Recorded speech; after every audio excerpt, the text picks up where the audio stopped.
সোমবার ঢাকাসহ সারা দেশে শোক মিছিলের ঘোষণা দিয়েছে আওয়ামী লীগ।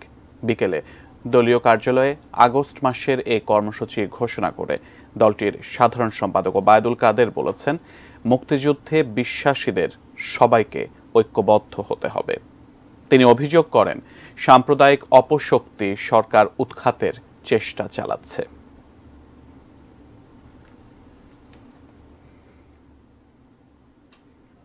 শিক্ষার্থীদের জিম্মি করে দেশের অর্জিত গণতন্ত্র, উন্নয়ন, অগ্রগতিকে যারা বাধাগ্রস্ত করতে চায় তাদেরকে প্রতিহত করতে আমরা মুক্তিযুদ্ধ, গণতন্ত্রে বিশ্বাস সকলেই সম্মিলিত সহযোগিতা আহ্বান জানাচ্ছি।